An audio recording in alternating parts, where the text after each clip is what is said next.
Hello everyone and welcome to Pension Awareness Week 2020 Day 2. We are flying through the week this week. So what can I say? Today we are talking pension surgery.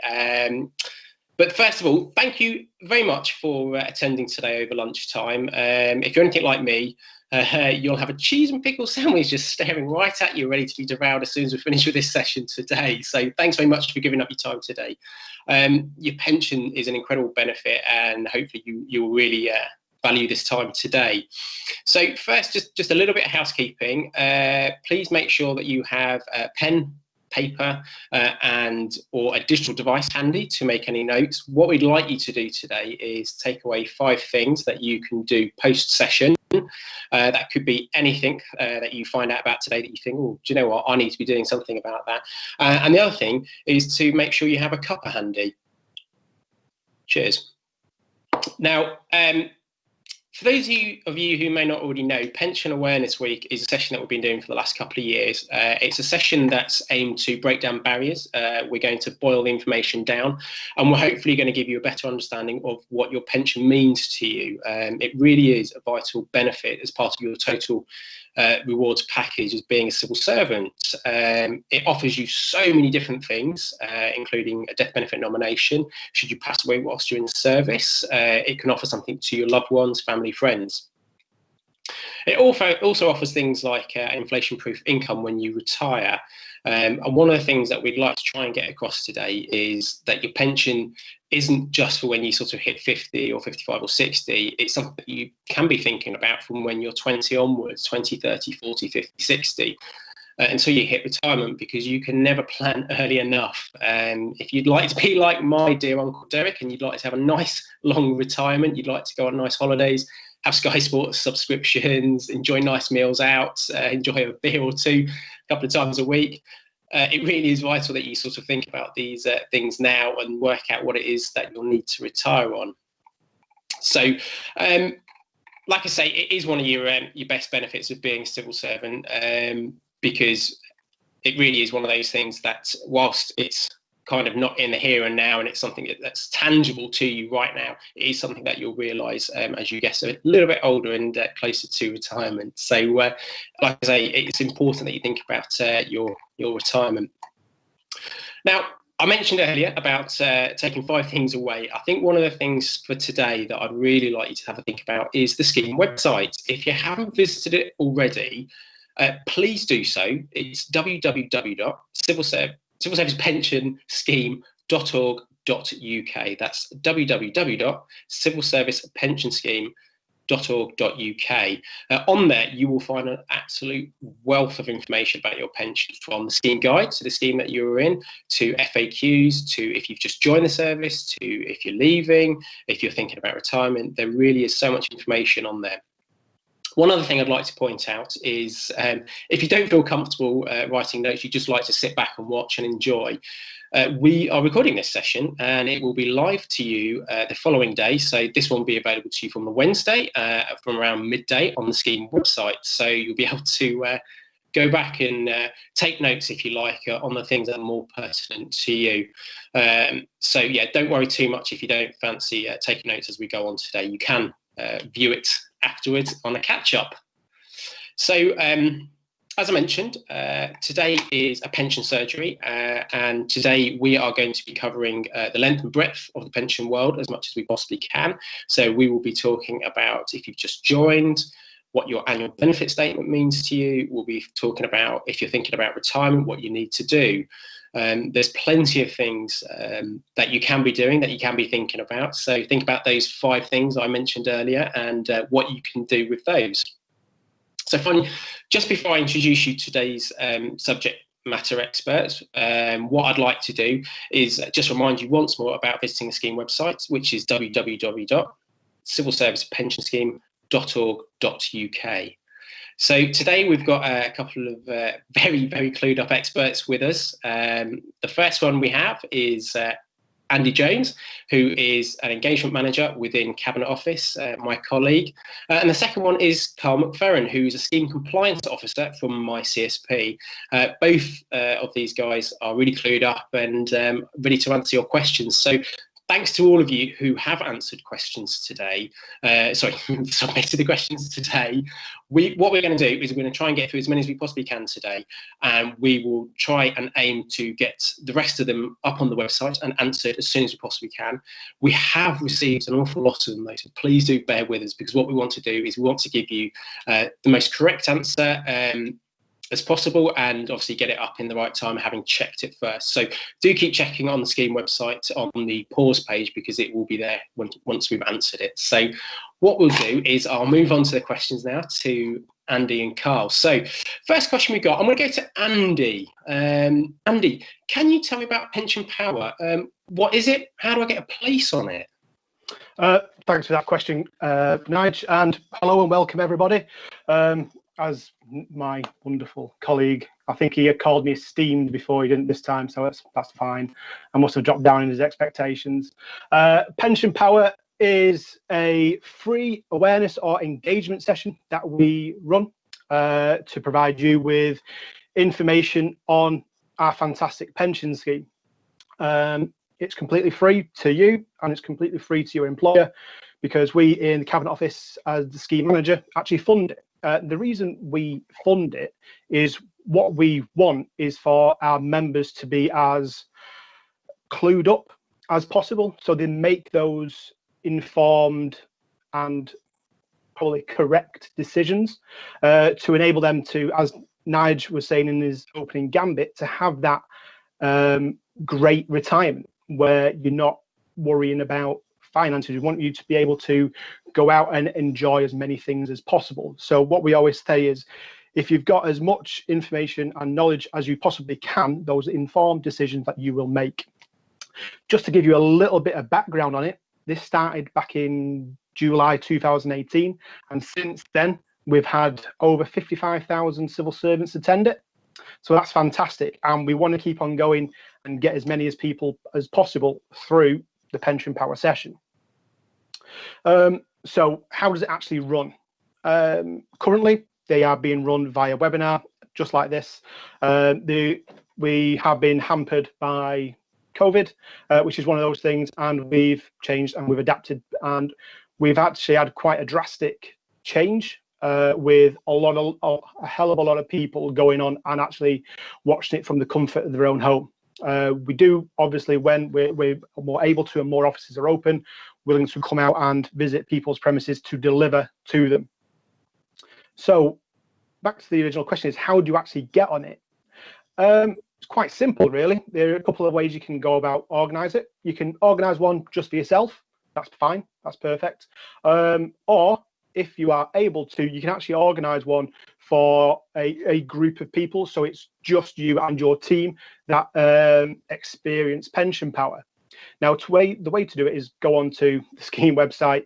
You're probably going to hear this from us pretty much on every single question, but we can't stress it enough. The scheme website is amazing.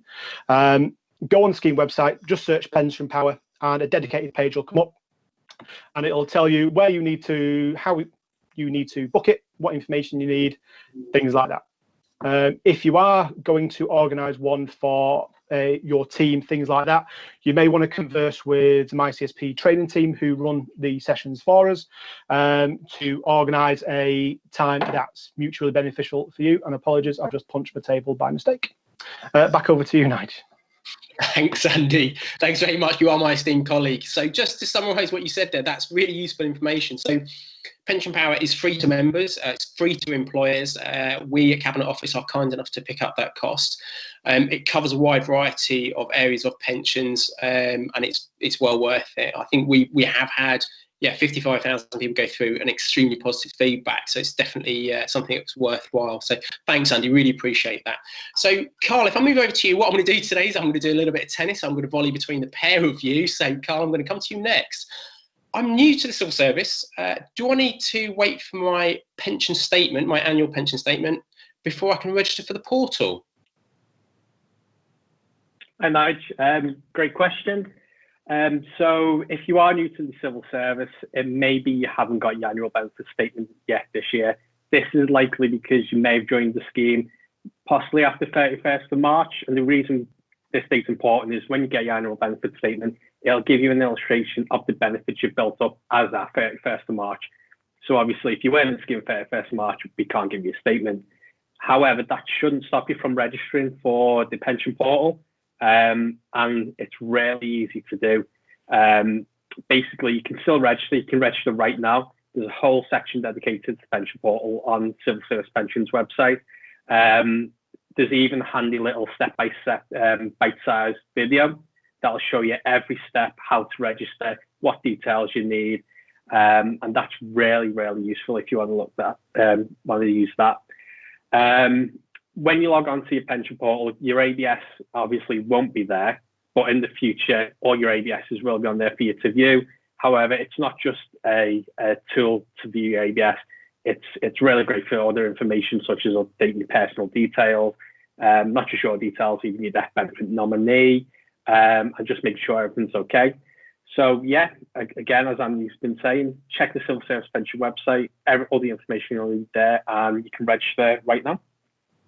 Brilliant. Thanks, Carl. That just made me think, actually, we have just launched an app for iOS and Android devices, of which everything is at your fingertips there. So you can get the portal, death benefit nomination, you can update your personal details, you can view your ABS if you have one, and you can model your future as well using the modeler. So if you want to have a look at that and download it for your device, Apple or Android, you can do.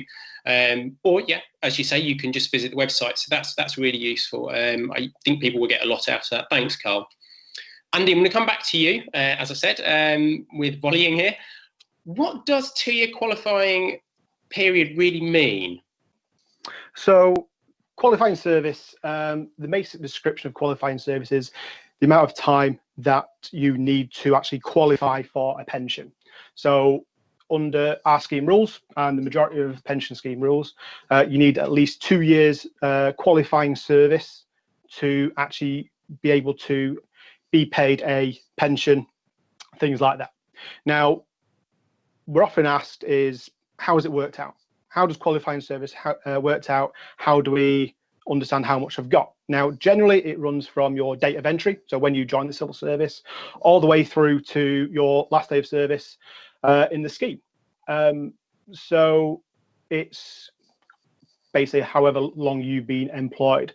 Now, the things that can change that are usually unpaid absences or some unpaid absences, like strike leave, things like that. They can reduce your qualifying service.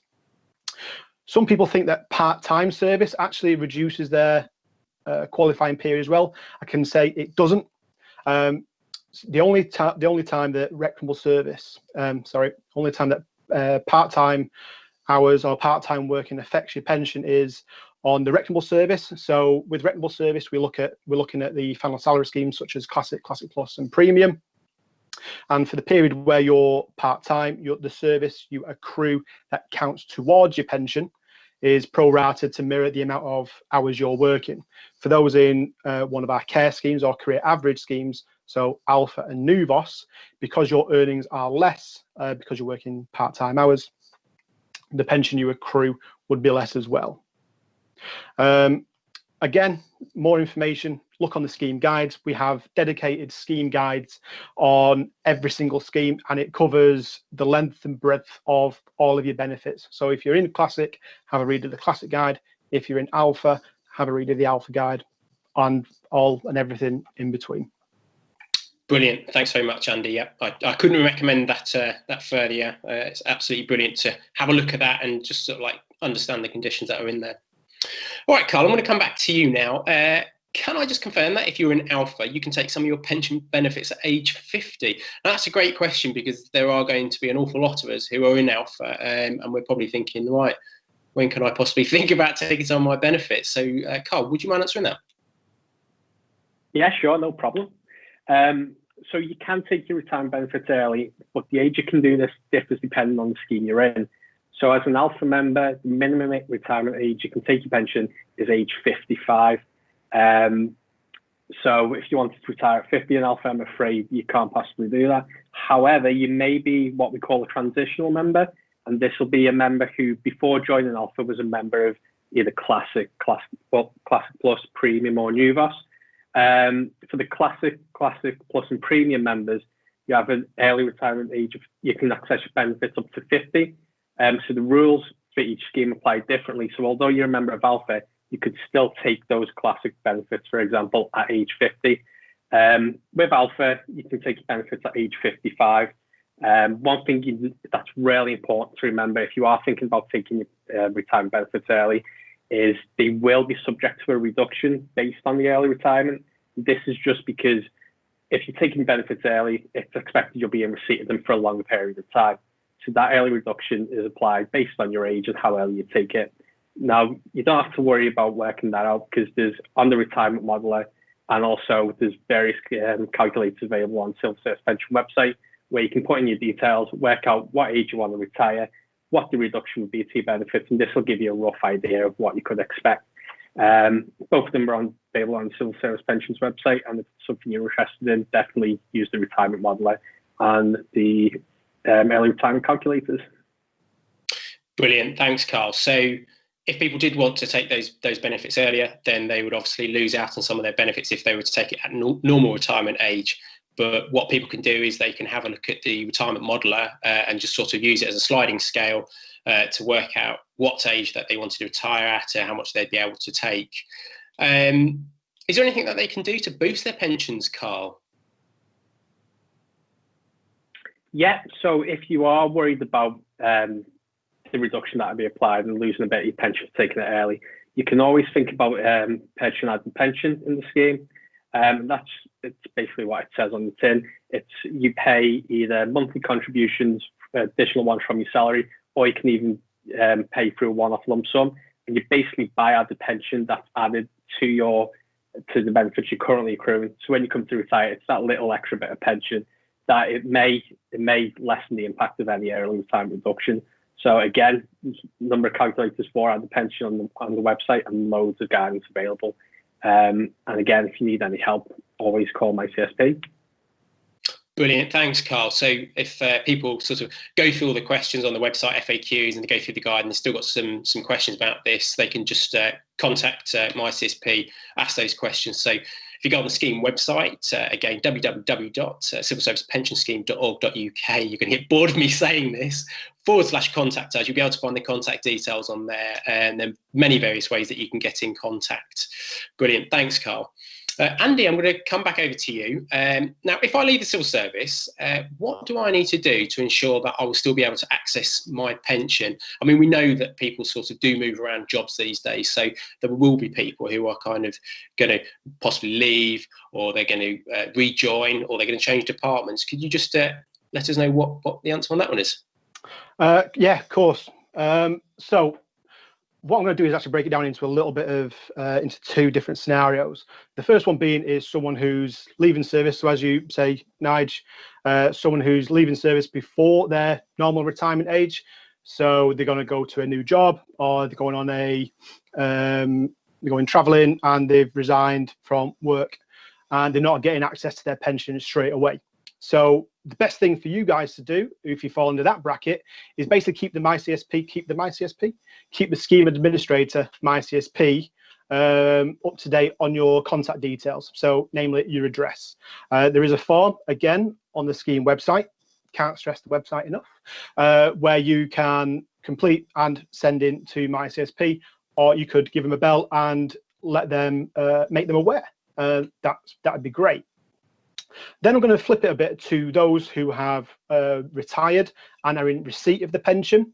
So with what we call pensioner members, they have access to the portal where you can actually update your address details and contact details. So you are kept up to date with any changes to your pension. So things like your P60s, I was going to say P45 then, but that's a completely different thing.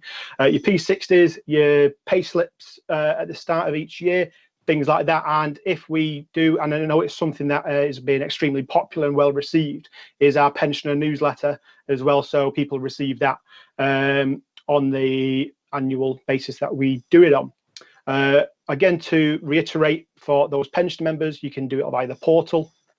Again, if you've not signed up to the portal, that's fine. You can do it via the scheme website on the dedicated form, or just contact MyCSP. what I'm basically trying to say in a nutshell is just keep us up to date with where you're living. So we have, so we know where you are, and when it comes to either claiming your pension, sending out information on your current values, things like that, we know where you're living to provide that information to you. Brilliant. Thanks, Andy. You know, you've just reminded me that I'm moving house next week, so I need to update my address with this. So, yeah, absolutely brilliant. Thanks for that reminder. Right, I'm going to stick with you actually, Andy. I think you're on a bit of a roll here. Andy, if I live with my partner and I'm not married, will they be entitled to a pension or a lump sum upon my death? I was just trying to eat my cheese and pickle sandwich that night. Blooming neck. So again, I'm going to have to break this down into two sections, and it all depends on what scheme you are a member of and different benefits that could be in payment. So first of all, I'm going to look at death benefit lump sums, which is one of the biggest parts of when someone passes away, either in service or out service, either deferred or as a pensioner, that can be paid to their loved ones. With Classic, you can nominate one individual or one organisation. With Classic Plus, Premium, Nuvos, and Alpha, you can actually nominate as many people as you want. It's up to you, or just one organisation, which is completely up to you. Again, forms on the website where you can do that. Alternatively, one of the most recent changes to the pension portal is the ability to change your death benefit nomination online. So you don't have to fill out forms, and it's updated straight away.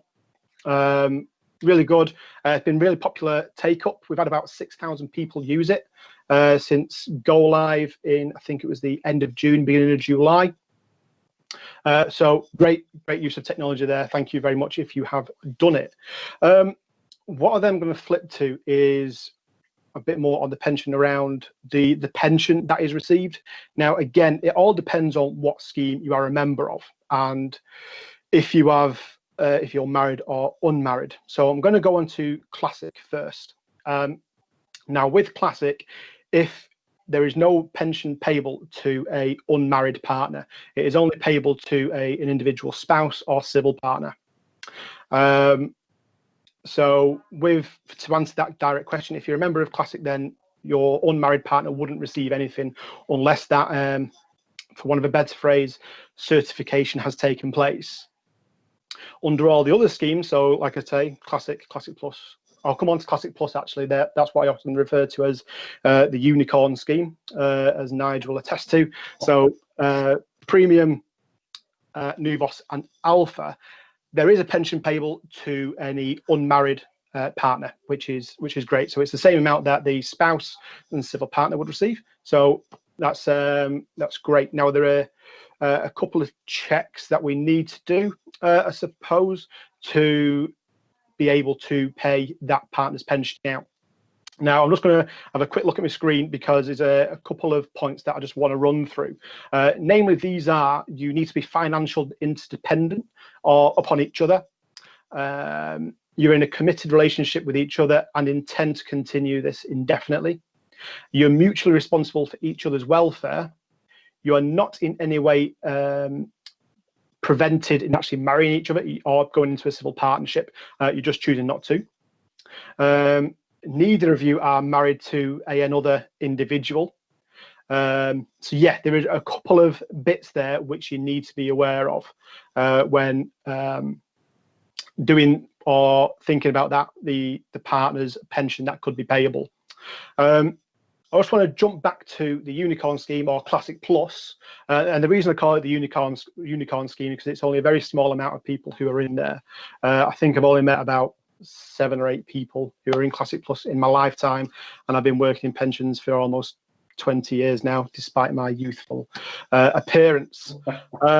Now, the way Classic Plus works, Classic Plus is a mixture of Classic and Premium. So essentially, the pension that you have built up until the 30th of September 2002 is treated as Classic. So that means you're the only dependents pension that will be payable from that, apart from a child pension, would be a spouse or civil partner's pension. For everything after the 1st of October 2002, so the premium element and potentially alpha element as well, there would be a partner's pension or unmarried partner's pension payable associated to that part of the scheme as well.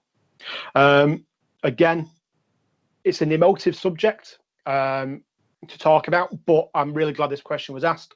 Unfortunately, it's one of those things that happens to everyone, and it's something that we need to prepare for. Again, so because of this, we do have dedicated pages on this, which covers everything that I've just talked about in a lot more detail. Back over to you, Nige. So Brilliant. we're going to eat my cheese and pickle sandwich. Thank you. Oh, brilliant. Okay, so yeah, as I mentioned earlier as well, there is an app for Android and iPhone devices. On there, you can also update your death benefit nominee as well. So as Andy said, if you're in Classic, it's kind of like one person. If you're in Alpha, it's as many as you want. As long as the total adds up to 100%, it's fine. So yeah, do have a look at the app if you're interested and you want to update your death benefit nominee. I think one of the funniest stories I heard from being on the road and meeting you guys in person is a lady who was sat in the front row at Civil Service Live a couple of years ago, who, when she found out about this and she'd forgotten to do it, she said, "Oh no, I don't want my ex-husband getting anything. I need to change that as soon as I can." So if you have been through any life-changing experiences recently, please do remember to update that, because it's very important you keep that up to date. Andy, sorry, back to you. Nige, can I just jump in one bit there? And I should have probably mentioned it. We're going to cover it in more detail tomorrow when we go with the life events section of Pension Awareness Week. But if you are divorced and your ex-spouse was your nominee, it is immediately cancelled. So don't worry, your ex-spouse won't receive it, which is good, I think. But if the danger with that is, if you hadn't realised that, you basically have no nomination, and should you, and hopefully not, touch wood, it won't happen, should pass, basically you wouldn't have a nominee, and your death benefit lump sum would be paid to your estate and divvied out in that way. So if you've not looked at your death benefit nomination in a while, please check your ABS, please check on the portal, update it. Essentially, always keep it up to date. Like I say, I've been in pensions for 20 years. I used to work in the compliance area, just like Carl, and some of the stories that we've come across where people have nominated their boyfriend, girlfriend from 30 years ago, and they are still a valid nomination, a payment could be due to them. So it's just one of the things, if you're not going to take anything else away today, please take away that. Just make sure that your death benefit nomination is up to date. Thank you, Nige. Thanks, Andy. Carl, I'm going to come over to you now, because I think Andy and I have been dominating this. I joined the civil service in 2017, and I know very little about pensions. Is there a way to get any one-to-one consultation advice? Is there anything that we can do? Yeah, well, first of all, if you're not too sure about your civil service pension, you're off to a great start just by watching this video and taking part in Pension Awareness Week. It's a really good place for you to get back to the basics of your pension, and if you've really not got any information, it gives you an idea of where to go. While we're trying to cover as much stuff as we can in these sessions, it's understandable that we're not going to be able to answer every question, and maybe different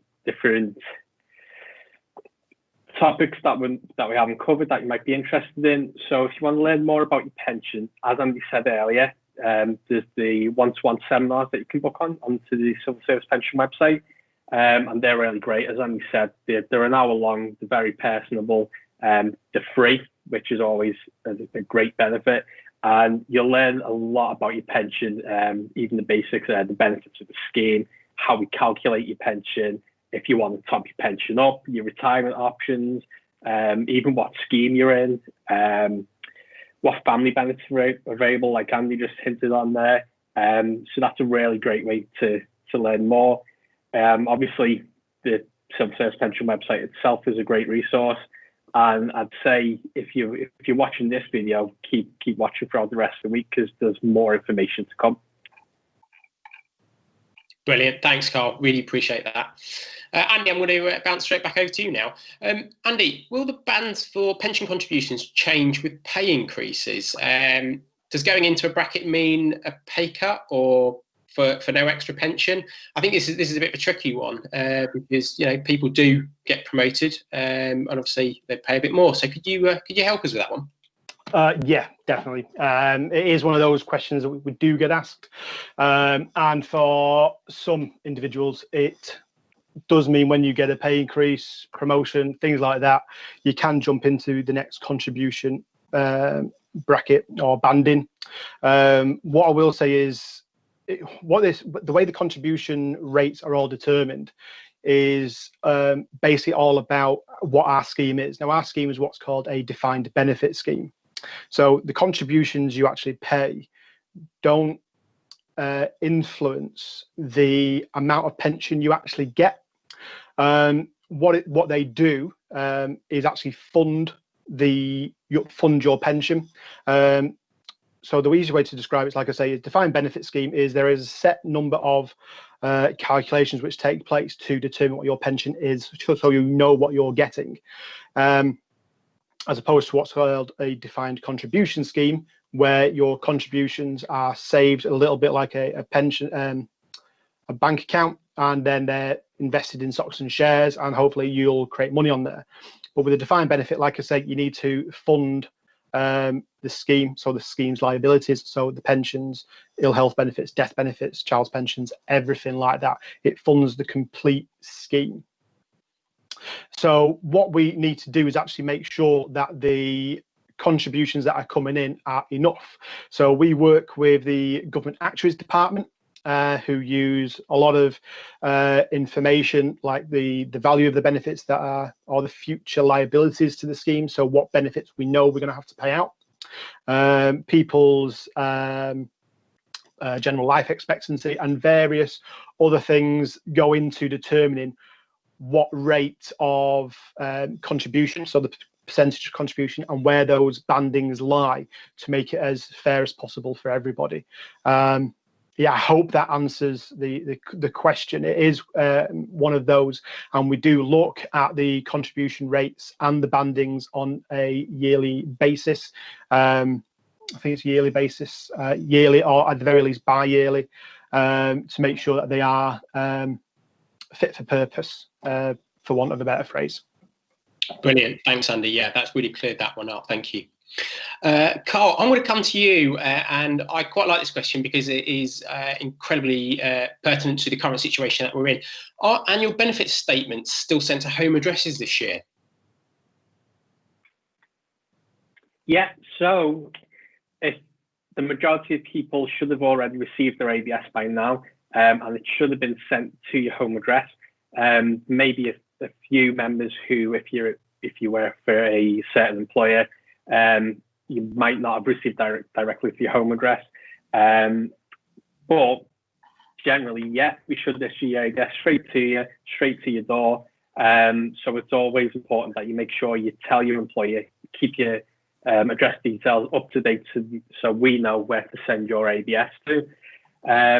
If you're not sure how to do that as well, you can always visit the pension portal as well. Log in, update, check your details all right there. Some employers also have bespoke distribution arrangements, so your employer should have contacted you directly in regard to that. But as I say, most of you should get your ABS straight to your door. Fantastic, thanks, Carl. Yeah, and I think it's important to highlight that you can get your ABS as well online, so you can have a look at the pension portal. It's on there. Obviously, as I mentioned, the app is now live for Android and iPhone, so you can log on there and you can see it there and previous years as well. So yeah, there's plenty of options available to you. But hopefully, if you've got your paper copy, you have looked at it and you haven't just lined the budgie tray with it, because it is important and it will help you sort of understand where you are with your pension and obviously where you do want to be in future years. Thanks, Carl. Andy, right, so why do I have a new VOS and Alpha pension? I don't understand why there's two. Could you answer that for me, please? Yeah, of course, that's why I'm here. So the reason that you will have two pensions showing is that because you were in service prior to the 1st of April 2015. Now, many of you will remember that in 2015 a new pension scheme came in, which is Alpha. So if you're like me, you were in service before that, you will have a bit of pre-2015 service. So for myself, I was in Classic beforehand. The individual who raised this question was in Nuvos. So I've built up a amount of pension in Classic beforehand. And then from April 15, I moved over into Alpha, and I'm now accruing a Alpha pension. So that is why there's two, because essentially you have two pensions. Now, what I'll add to that is for Nuvos, your pension isn't stagnant. It will still accrue in line with treasury orders, that's Alpha. It'll still increase in line with pension increases, so it'll go up in it will increase in value over time to make sure it keeps up with spending. For those of us in Classic Plus and Premium, or sorry, previously in Classic Plus or Premium, you won't accrue any more rectable service. What you will still benefit from is a thing called final salary link. So any pay increase that you've had over your service, that is what, when you come to retirement or you decide to leave, that is what your final salary element of your pension will be based on, not what you were on back in 2015, if that's when you moved over to Alpha. Again, the Alpha scheme guide actually has a lot of information on this and worked examples for you to have a look at. Really easy to understand. If you are registered for the portal, what you'll notice is the pre-populated retirement modeler, which has all your information in there, and that's what it'll do for you if you want to look at when you actually can retire. It'll show what you would get in your previous scheme if you have pre-15 benefits, but also what your Alpha benefits would be as well, and the makeup of those elements. So yeah, I'm a massive fan of the retirement modeler because, like I say, it enables you to see what you are likely to get at retirement. And the more information you know about that, the more wise decisions or informed decisions you can actually make. I can't recommend that enough. If that's the only reason that you want to sign up for the portal, do it. That's, it's a great tool to have to enable for your financial and financial planning for when you've retired. Brilliant, thanks, Andy. Really appreciate that. Can I just stick with you for 2 secs? A very quick question. Do you pay national insurance on your pension? No. Brilliant. In short, the short answer is no. For when you're in receipt of a pension, there's no national insurance deducted. You may be subject to tax if you are over the tax threshold, which I think, if memory serves, is around about £12,000, something like that at the minute. So if you're earning over whatever the current tax limit is, then your pension would be taxed, but no NI is deducted from your pension. No. Fantastic, thanks, Andy. Andy, I'm still going to stick with you on this one actually, because you're on a bit of a roll. Should I look at taking out an Alpha pension scheme on top of the partnership scheme? It would be good if you could. In short, no, you can't do it. The reason for that is with the partnership scheme, there are employer contributions made. Under the Alpha scheme, there are employer contributions made as well. Your employer contributions are extremely generous, so they won't do. You can't do both. You are not allowed to be a member of both schemes. You can either be a member of Alpha or a member of partnership. Now, what this individual could be getting slightly confused with is, I think Carl referred to it a bit briefly earlier, was about how you can go about boosting your pension. And Carl very eloquently put about added pension, which increases the your main scheme benefit. So if you're in Classic Plus, Premium, Nuvos or Alpha, it'll increase those. So that's added pension. There is another one called Civil Service Additional Voluntary Contributions, which is a bit of a mouthful. So we refer to it as CSAVCs. And what that is, it's a pension. It's an additional pension that you accrue with the defined contribution provider, Legal and General. So you can build up basically a private pension outside of the civil service, but only your contributions will be input into that because your employer's already been extremely generous and saving and contributing a a hefty amount into your own pension under the Alpha and all the others. Brilliant. Thanks, Andy. Appreciate that. Carl, I'm going to be fair and come back to you now. Now, Carl, I started working for the Civil Service in January 2014, and I was put onto Scottish Widows pension. I'm now in Legal and General, and I pay a maximum of 5%. Can I change to Alpha? Yeah, of course you can. So this links a little bit into the question Andy's just answered for partnership members. And if you decide you don't want to be a member of partnership anymore, you'd rather join Alpha with the benefits from being a member of the Alpha scheme, you can switch between schemes. And when we call it switch, it's basically what it sounds like. You switch from one scheme to the other. Alternatively, there's also the option, if you're a member of Alpha, you could also switch into partnership. That might be something you want to think about. But with a pension switch, one thing you've got to remember, if you're switching from partnership to Alpha, you can only do this once in a 12-month period. So it's very important to remember that if you are interested in doing it. And if you are going to do it, you need to give at least 2 months notice. So remember that too. If you do want to switch from partnership to Alpha, it's really easy. My CSP and Cabinet Office, the whole mission is to make everything as easy for members as possible. And all you need to do is complete a partnership switch form, which again is available on the Civil Service Pensions website with all our own forms. If you do want to know a bit more about partnership, on yesterday's live at lunch session, Andy gave a really great explanation about partnership, the benefits of partnership, and compared to benefits of Alpha. And if that's something you're really interested in, I suggest you go back and watch the video from yesterday. If you were unable to attend, it should be on the website right now, I believe. So yeah, Andy gave a really great explanation there. And as always, any more information, check the partnership section on the Civil Service Pensions website. Fantastic. Thanks, Carl. We've got time just for one more question before we wrap up. Andy, I'm going to come to you. Now, I started in Civil Service at age 50. What's your suggestion as to how I can make the most out of my pension?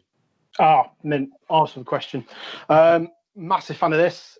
Reason being, we've already spoken about it over a couple of questions from my last question just then and Carl previously. It's all about boosting. Massive fan of boosting because that enables you to get the basically get more income when you retire, and that's what I love about working for pensions, is when someone's retired and they can go out and enjoy themselves. It's great, and the earlier you start it, the more this is my opinion solely, the better it is for you to make that greater impact. Added pension, as we've mentioned, if you're in Classic Plus, Premium, Nuvos, Alpha, it increases those pensions. So that's great. I always describe added pension as Ron Seal, quick dry and wood stain, for those who've seen me at Civil Service Live. And the reason for that, it does exactly what it says on the tin. It buys you added pension. The alternative I mentioned earlier was the CSAVCs. I'm not going to go through the acronym again, but that's essentially a private pension, which is obviously it's outside of the civil service. And with that, the great thing about that is everything you can do with a private pension. So buy an annuity, take out lump sums, do a thing called flexible drawdown, you can do with that because you can't do them with your main scheme. And the risk with that, I will always add with anything about CSAVCs and partnership, is Legal and General are a great company, but because they are invested, your contributions are invested in the stock market, things like that, they are at risk. So I would just add that little caveat to anything I want to talk about AVCs, CSAVCs and partnership, things like that. Again, if you're interested about boosting, website has a wealth of information, and there's also a great calculator on there, especially for added pension, which will show you how much you'll get after what does 1 year worth of additional contributions. I personally do added pension. I do about £100 a week, and I expect to get around about, I think it's £2,000 I've estimated by my time of retirement, which will be nice. Brilliant. Thanks, Andy. Thanks very much. So thanks today to Andy and Carl. Thank you very much for answering the questions today. Really appreciate it. And thanks to those of you who attended today. We really do appreciate you giving up your lunch. You can now skip off and get your cheese and pickle sandwich or anything else that you choose to eat. Please don't forget to visit the scheme website, as we've mentioned all the way through. So it's www.civilservicepensionscheme.org.uk, or just Google it and you should be able to find it there. A recording of this will be available tomorrow on the website from midday onwards, so you can watch us at your leisure again. And also we'll be sending out a survey to you as well, which we really would appreciate it if you could fill that in, because it will help us inform the decisions that we make in the future. If we do more of these, feedback is a gift. It's good, bad or indifferent. It always helps us to change things for you in the future and provide you with more easy information to understand your pension. So from everyone at Live at Lunch today and Pensions Awareness Week this week, thank you very much for tuning in. And if you've got any questions, you know where to find us. Thanks and goodbye.